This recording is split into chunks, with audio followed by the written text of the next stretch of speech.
अस्सलाम वालेकुम स्टूडेंट्स। आज के लेक्चर में हम लोग थोड़ा सा इंट्रोडक्शन मैथ स्पेक्ट्रोमेट्री का करेंगे। बेटा, जब मैंने आप लोगों को स्पेक्ट्रोस्कोपी स्टार्ट करवाई थी तो मैंने आप लोगों को बताया था कि आप लोग सारी टेक्निक्स के साथ जो है वो स्पेक्ट्रोस्कोपी यूज़ कर रहे होते हो। ठीक है, यूवी विजिबल के साथ आप लोग यूवी विजिबल स्पेक्ट्रोस्कोपी यूज़ कर रहे होते हो, आईआर स्पेक्ट्रोस्कोपी यूज़ कर रहे होते हो, एनएमआर स्पेक्ट्रोस्कोपी यूज़ कर रहे होते हो। लेकिन जब आप लोग मैथ स्पेक्ट्रोमेट्री पर आते हो तो आप लोग देखो कि स्पेक्ट्रोस्कोपी का वर्ड ना कहीं लिखा जाता है ना आप लोग इसको प्रोनाउंस करते हो ऐसे। तो ऐसा क्यों होता है? एक मतलब पहले भी मैंने आपको इसका रीज़न बताया था। बेटा, आप लोग देखो कि आप लोगों ने स्पेक्ट्रोस्कोपी की डेफिनेशन में क्या पढ़ा था। आप लोगों ने पढ़ा था कि interaction of the electromagnetic radiations with that of your matter. ठीक है, तो इसका मतलब ये हुआ कि आप लोगों ने स्पेक्ट्रोस्कोपी में इलेक्ट्रोमैग्नेटिक रेडिएशंस का इंटरेक्शन करवाना है अपने मैटर के साथ। ठीक है, एज अ रिजल्ट आप लोग जो हो वो अपने सैंपल के अंदर जो हो वो चेंजेस को ऑब्जर्व कर रहे होते हो। अगर यूवी विजिबल स्पेक्ट्रोस्कोपी की बात करो तो आप लोग उसके अंदर इलेक्ट्रॉनिक ट्रांजिशंस जो हैं वो हो रही होती हैं। मींस आप लोगों के इलेक्ट्रॉनिक स्टेट्स के अंदर जो हैं वो चेंजेस हो रही हैं। ठीक है, अगर आप लोग आईआर स्पेक्ट्रोस्कोपी की बात कर रहे होते हो तो जब आपका सैंपल आपकी लाइट को एब्जॉर्ब करता है, ठीक है, या इलेक्ट्रोमैग्नेटिक रेडिएशंस को एब्जॉर्ब कर रहा होता है, तो एज अ रिजल्ट जो है वो आपके वाइब्रेशन लेवल्स में जो है वो चेंजेस हो रही होती हैं। देन अगर आप लोग एनएमआर स्पेक्ट्रोस्कोपी की बात करो, और एनएमआर स्पेक्ट्रोस्कोपी में जब आपका सैंपल इलेक्ट्रोमैग्नेटिक रेडिएशंस को एब्जॉर्ब करता है तो as a result nuclear spin state के अंदर चेंजेस हो रही होती हैं। बात मेरी क्लियर हो रही है? लेकिन बेटा, आप लोग देखो कि जो भी चेंजेस हो रही हैं आपके इलेक्ट्रोमैग्नेटिक रेडिएशंस के एब्जॉर्प्शन के बाद हो रही हैं। ठीक है, तो इसलिए आप लोग इन सब के साथ इन सब टेक्निक्स के साथ आप लोग स्पेक्ट्रोस्कोपी का वर्ड यूज़ कर रहे होते हो। लेकिन जब आप लोग मैथ स्पेक्ट्रोमेट्री पे आते हो तो आप लोग देखोगे बेटा कि यहाँ पर ऐसे खास जो है वो लाइट का इन्वॉल्वमेंट नहीं होता। ठीक है, आप लोग इलेक्ट्रोमैग्नेटिक रेडिएशंस को जो है वो यूज़ नहीं कर रहे होते। इंस्टेड आप लोग क्या यूज़ कर रहे होते हो? आप लोग बीम ऑफ इलेक्ट्रॉन्स यूज़ कर रहे होते हो। ठीक है, आप लोग अपने सैंपल के साथ जो हो वो इलेक्ट्रॉन बीम को बम्बार्ड करते हो और एज अ रिजल्ट आपके सैंपल के अंदर से जो है वो एक इलेक्ट्रॉन एमिट कर जाता है। आई होप ये आपके लिए इतना मुश्किल नहीं होगा क्योंकि मैंने आप लोगों को ऑलरेडी इसकी असाइनमेंट दी है, तो बहुत सारी चीज़ों की आपको पहले नो हाउ होगी। ठीक है, तो अब आप लोग ये देखो कि बेटा कि सबसे पहले तो जो इसका आपके मैथ स्पेक्ट्रोमेट्री का जो प्रिंसिपल है वो ये होता है कि आयनाइजेशन ऑफ द मॉलिक्यूल होती है। ठीक है, आयनाइजेशन ऑफ द मॉलिक्यूल क्यों हो रही होती है बेटा? अब आप लोग ये देखो, यहाँ पर आप लोगों को ये दिख रहा होगा कि ये आप लोगों का एक न्यूट्रल मॉलिक्यूल है। आपके इलेक्ट्रॉन बीम ने आके आपके न्यूट्रल मॉलिक्यूल के साथ बम्बार्डमेंट की। ठीक है, और एज अ रिजल्ट क्या हुआ कि इलेक्ट्रॉन जो है वो इमिट हुआ। ठीक है, और आप लोगों को क्या मिल गया? आपका मॉलिक्यूलर कैटायन मिल गया। ठीक है, ये आयनाइजेशन हो गई ना, मतलब आपके मॉलिक्यूल जो है वो आयनाइज्ड हो गया। आप जो पहले न्यूट्रल में था अब वो आयनाइज्ड हो गया। +2 इलेक्ट्रॉन्स बेटा मैंने क्यों लिखे? इसलिए लिखे क्योंकि एक इलेक्ट्रॉन तो हमारे पास वो हो गया जिसने आकर इसके साथ बम्बार्डमेंट की। ठीक है, और एक इलेक्ट्रॉन जो इस मॉलिक्यूल के अंदर से निकला। ठीक है, 2 इलेक्ट्रॉन्स हो गए और ये दोनों एमिट हो गए। साथ आप लोगों को ये क्या मिल गया? आपको आपका कैटायनिक रेडिकल मिल गया। ठीक है, कैटायनिक रेडिकल क्यों मिला बेटा? क्योंकि एक इलेक्ट्रॉन यहाँ से चला गया आपके मॉलिक्यूल से और एक इलेक्ट्रॉन रह गया।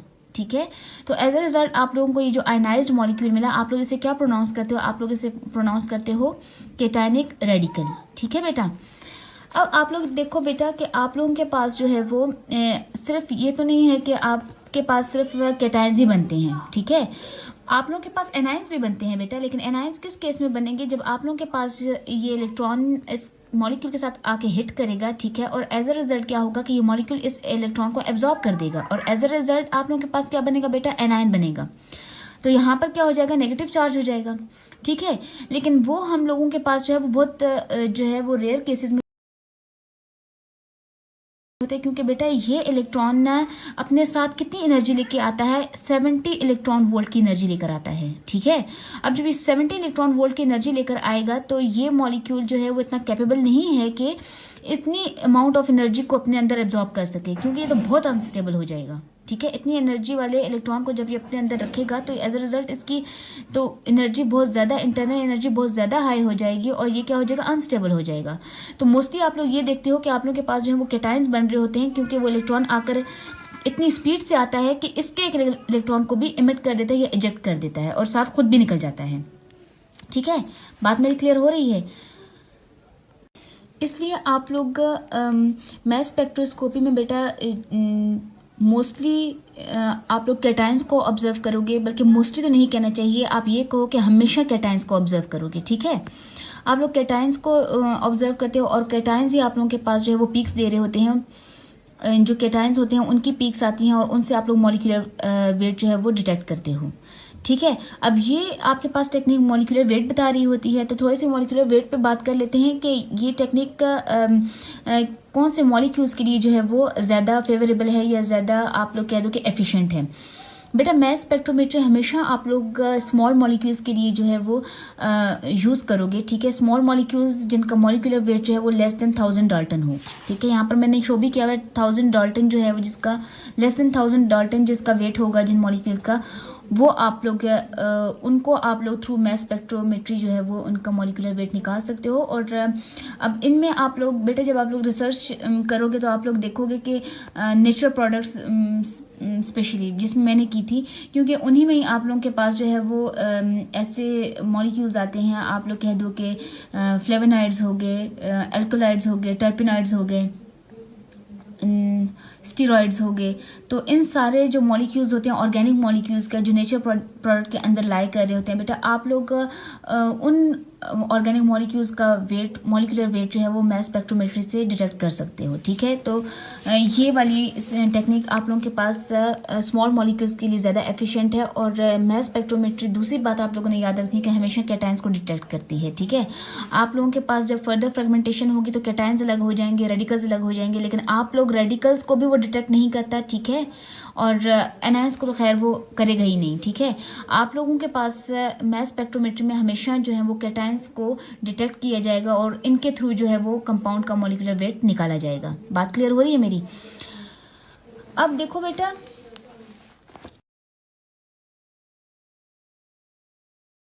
यहाँ पर फर्स्ट ऑफ ऑल ये आपका न्यूट्रल मॉलिक्यूल था। ठीक है, न्यूट्रल मॉलिक्यूल के साथ आके ये इलेक्ट्रॉन जो है इलेक्ट्रॉन ने बम्बार्डमेंट शो की। ठीक है, इस इलेक्ट्रॉन ने आकर आपके इस मॉलिक्यूल को हिट किया और एज अ रिजल्ट ये जिस एनर्जी से आया 70 इलेक्ट्रॉन वोल्ट की एनर्जी से आया, तो इसने इस मॉलिक्यूल के अंदर से एक इलेक्ट्रॉन को निकाल दिया। ठीक है, तो एज अ रिजल्ट आप लोगों के पास क्या बन गया? मॉलिक्यूलर कैटायन बन गया।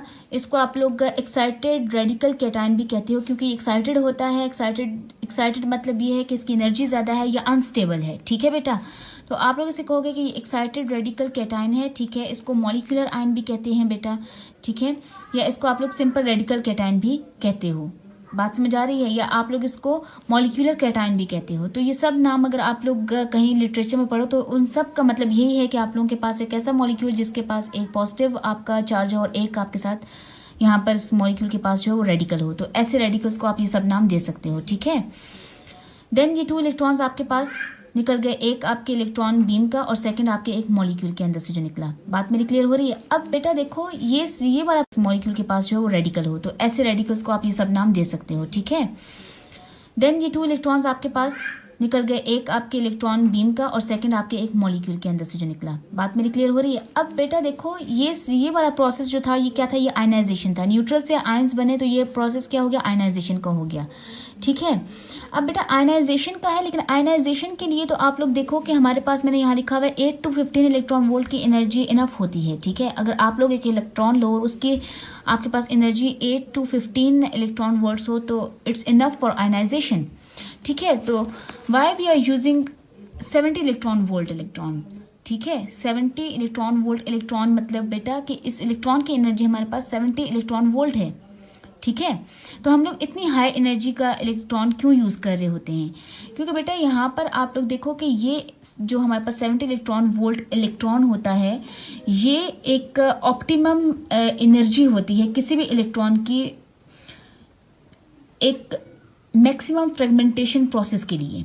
ठीक है, अब आप लोगों ने असाइनमेंट बनाई, आप लोगों ने देखा होगा कि फ्रेगमेंटेशन प्रोसेस होता है जब आप लोगों के पास मॉलिक्यूलर कैटायन बनता है। ठीक है, ये कैटायन रेडिकल कैटायन बनता है। ठीक है, तो फर्दर वो क्या करता है? फ्रेगमेंटेशन करता है। तो बेसिकली आप लोगों के पास इस एनर्जी के अलावा जो ये एक्स्ट्रा एनर्जी है ये किस लिए यूज हो रही होती है बेटा?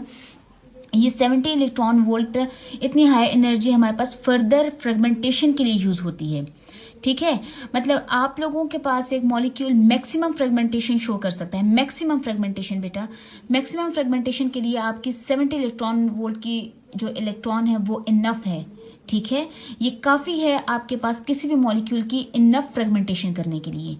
ठीक है, इसलिए हम लोग इतना हाई एनर्जी का इलेक्ट्रॉन बीम यूज़ कर रहे होते हैं। बात मेरी क्लियर हो रही है? अब आप लोग देखो बेटा, यहाँ पर प्रोसेस हो गया, फर्दर क्या होगी बेटा, फ्रेगमेंटेशन होगी। ठीक है, फर्दर इसकी बेटा फ्रेगमेंटेशन हुई तो आप लोग देखोगे कि यहाँ पर फ्रेगमेंटेशन कैसे होगी, आपका कैटायनिक पोर्शन अलग हो जाएगा, आपका रेडिकल पोर्शन अलग हो जाएगा। ठीक है, लाजमी नहीं है बेटा कि हमेशा आपके पास कैटायनिक पोर्शन अलग हो जाए और रेडिकल पोर्शन अलग हो जाए। बहुत सारे केसेस में ऐसा भी होगा कि ये दोनों फिर से जो है वो कैटायन आपका और रेडिकल अलग हो जाए और जो दूसरा जो आपका फ्रेगमेंट बनेगा वो न्यूट्रल होगा उस केस में। ये चीजें हम आगे पढ़ेंगे, आपको आगे ज्यादा क्लियर होंगी। ठीक है, ये आप लोगों के पास बेटा कौन सा सिस्टम है, ये आप लोगों के पास ऑड इलेक्ट्रॉन सिस्टम है। ऑड इलेक्ट्रॉन सिस्टम में क्यों कह रही हूँ बेटा, क्योंकि आप लोग देखोगे कि इसके जब भी आप लोग इलेक्ट्रॉन्स काउंट करोगे तो आपके पास हमेशा ये वाला जो रेडिकल है ये आपको ऑन द होल एक ऑड सिस्टम देगा। ठीक है, ये ऑड इलेक्ट्रॉन सिस्टम आपको देगा। नेक्स्ट आप लोग बेटा यहाँ पर देखो, ये जो आपके पास बन जाते हैं फ्रेगमेंट्स के बाद जो आपके पास कैटायन बन जाता है। ठीक है, ये कैटायन आप लोग इसको हमेशा, एक तो ये फ्रेगमेंट आयन होता है, दूसरा बेटा ये आप लोगों के पास इवन सिस्टम होता है, इवन इलेक्ट्रॉन सिस्टम। जब भी आप लोग किसी भी कैटायन का जो भी आपके पास कैटायनिक पोर्शन आएगा उसके इलेक्ट्रॉन्स गिनोगे तो वो हमेशा इवन इलेक्ट्रॉन्स होंगे। तो इसको आप लोग क्या कह रहे हो, कैटायन पोर्शन को इवन इलेक्ट्रॉन सिस्टम। बात मेरी क्लियर हो रही है बेटा? तो यहाँ तक तो ये आपकी थोड़ी सी जो है वो जनरल मैंने आप लोगों को बताया है कि होता क्या है बेसिकली।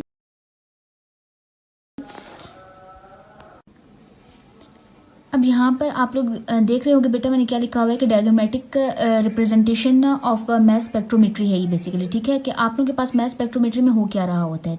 सबसे पहले आप लोग एक न्यूट्रॉन मॉलिक्यूल लेते हो बेटा और उसके साथ आपकी जो है वो इलेक्ट्रॉन की बम्बार्डमेंट होती है। बीम ऑफ इलेक्ट्रॉन को आप लोग अपने न्यूट्रॉन मॉलिक्यूल के साथ बम्बार्ड करते हो तो एज अ रिजल्ट आप लोगों के पास क्या होता है बेटा, आयनाइजेशन होती है। और आयनाइजेशन आपको क्या देती है, आयनाइजेशन आप लोगों को मॉलिक्यूलर कैटायन देती है, या आप लोग ये भी कह दो कि आपके पास रेडिकल कैटायन बनते हैं। एनाइन ऑल्दो मैंने यहाँ पे लिखा हुआ है लेकिन मैस स्पेक्ट्रोमेट्री में आप लोग यहाँ पर एनाइन को रीड नहीं करोगे। क्यों? क्योंकि बेटा आप लोगों के पास मैस स्पेक्ट्रोमेट्री में सिर्फ और सिर्फ जो है वो कैटायंस डिटेक्ट हो रहे होते हैं। ठीक है, यहाँ पर रेडिकल्स बन रहे हैं लेकिन आप लोग देखोगे बेटा कि जब आप लोगों के पास मजीद आगे फ्रेगमेंटेशन होगी तो आपके रेडिकल्स भी अलहदा हो जाएंगे और आपके कैटायंस भी अलहदा हो जाएंगे। लेकिन डिटेक्टर किस चीज़ को डिटेक्ट करेगा? सिर्फ और सिर्फ आपकी कैटायंस को। डिटेक्टर आपके रेडिकल्स को भी डिटेक्ट नहीं करता, वो आपको मॉलिक्यूलर वेट सिर्फ और सिर्फ आपकी कैटायंस का बताएगा, रेडिकल का भी नहीं बताएगा। रेडिकल कहाँ चले जाएंगे बेटा? रेडिकल वैक्यूम में चले जाते हैं। ठीक है, इंस्ट्रूमेंटेशन को डिस्कस नहीं करूंगी क्योंकि वो आपके ऐसे खास चूज की है नहीं। देन +2 इलेक्ट्रॉन्स ये क्या शो कर रहे हैं कि आपके पास जो बम्बार्डमेंट हुई इलेक्ट्रॉन की उसने जो एक इलेक्ट्रॉन आपके मॉलिक्यूल से इजेक्ट किया और एक वो खुद आफ्टर आयनाइजेशन जो वो रिलीज हुआ। तो ये +2 इलेक्ट्रॉन्स यहाँ से निकल के कैटायन सिर्फ डिटेक्ट होंगे थ्रू डिटेक्टर। ठीक है, आफ्टर डिटेक्शन आप लोगों के पास एक स्पेक्ट्रम आएगा और ये स्पेक्ट्रम जो है वो कौन से दो चीज़ों के दरमियान में जो है वो प्लॉट किया जाता है।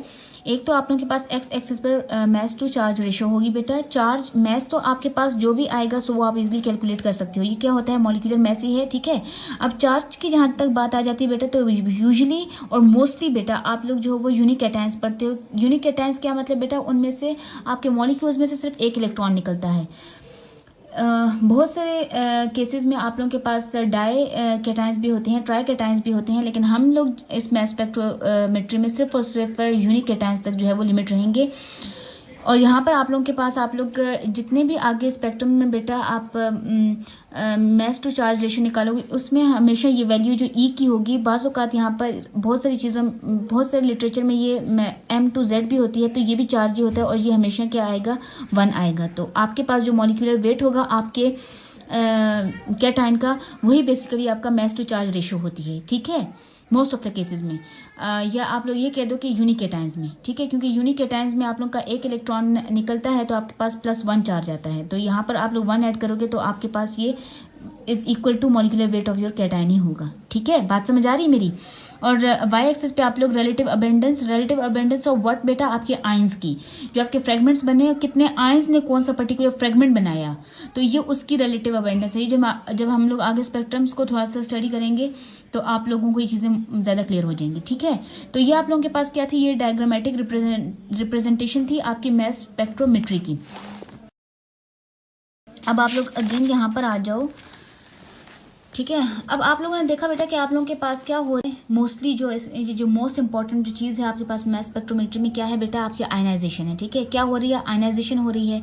तो हम लोगों ने बेटा देखना क्या है कि आयनाइजेशन हो कहाँ से रही है, मतलब आपके इलेक्ट्रॉन्स निकल कहाँ से रहे हैं। ठीक है, तो बेटा आप लोगों के पास तीन पॉसिबिलिटीज़ हैं, या आप लोग तीन पॉसिबिलिटीज़ हैं, बिल्कुल तीन पॉसिबिलिटीज़ हैं। एक आप लोगों के पास बेटा लोन पेयर से भी इलेक्ट्रॉन निकल सकता है। ठीक है, आपके पाई बॉन्ड से भी इलेक्ट्रॉन निकल सकता है, आपके सिग्मा बॉन्ड से भी इलेक्ट्रॉन निकल सकता है। ठीक है बेटा, तो हम लोगों ने ये देखना है कि ईज ऑफ आयनाइजेशन कौन सी है। ठीक है, मतलब कौन सा आपके पास जो इलेक्ट्रॉन है वो इजीली रिमूव हो जाएगा, या जो इजीली जो है वो इजेक्ट हो जाएगा। सबसे पहले आप लोग यहाँ देखो, मैंने लोन पेयर लिखा हुआ है। ठीक है, देन मैंने पाई इलेक्ट्रॉन्स लिखे हुए हैं, देन मैंने सिग्मा इलेक्ट्रॉन्स लिखे हुए हैं, सी सिंगल बॉन्ड सी, और आखिर में मैंने सी सिंगल बॉन्ड एच का लिखा हुआ है बेटा। अब आप लोग देखो, अगर आप लोगों के पास कहीं ऐसा सिस्टम आ जाए और मैं कहीं ना कहीं पूछ ही लूँ कि आप लोग मुझे बताओ कि इस सिस्टम में से सबसे ईजी कौन सा इलेक्ट्रॉन को रिमूव करना है इन मैथ स्पेक्ट्रोमेट्री, तो बेटा आप लोगों ने क्या करना है, आप लोगों ने करना है कि लोन पेयर्स, क्योंकि लोन पेयर्स के इलेक्ट्रॉन लूजली जो है वो एक दूसरे के साथ जो है वो बाउंड हुए होते हैं, तो आप लोग लोन पेयर के इलेक्ट्रॉन्स को इजीली जो है वो निकाल सकते हो with the help of the electron beam. ठीक है, उसके बाद बेटा आप लोग आ जाओ पाई इलेक्ट्रॉन्स पे। ठीक है, देन सेकंड वीकर कौन से हैं बेटा, इलेक्ट्रॉन्स पाई इलेक्ट्रॉन्स हैं। ठीक है, आप लोग पाई इलेक्ट्रॉन्स के पाई बॉन्ड के इलेक्ट्रॉन्स को इजीली रिमूव कर सकते हो।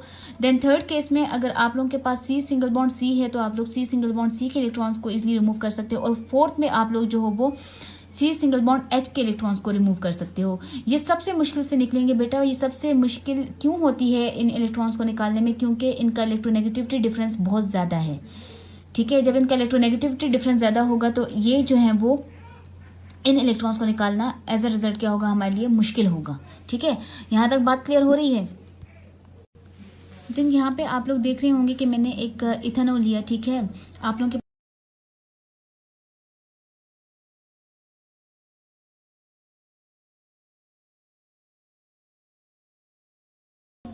के पास एक ऐसा मॉलिक्यूल है जिसके अंदर जो है वो लोन पेयर ऑफ इलेक्ट्रॉन्स हैं। ठीक है, तो ये वाले जो आपके पास इलेक्ट्रॉन्स होते हैं ये मोस्टली टारगेटेड होते हैं। ठीक है, क्योंकि ये आपके पास जो है वो इजीली इजेक्ट हो सकते हैं। ठीक है, लोन पेयर के इलेक्ट्रॉन्स। अब आप लोग देखोगे कि यहाँ पर इलेक्ट्रॉन बीम ने आकर इसको हिट किया, तो एज अ रिजल्ट यहाँ का एक इलेक्ट्रॉन जो है वो इजेक्ट हो गया और आपके पास दो इलेक्ट्रॉन जो है वो निकल गए। ठीक है, अब ये क्या बन गया आपके पास बेटा, ये आप लोगों के पास बन गया आपका मॉलिक्यूलर आयन बन गया, या आप लोग इसे ये भी कह सकते हो कि मॉलिक्यूलर कैटायन बन गया। ठीक है, मॉलिक्यूलर आयन का मतलब यही है बेटा, आयन कौन सा यहाँ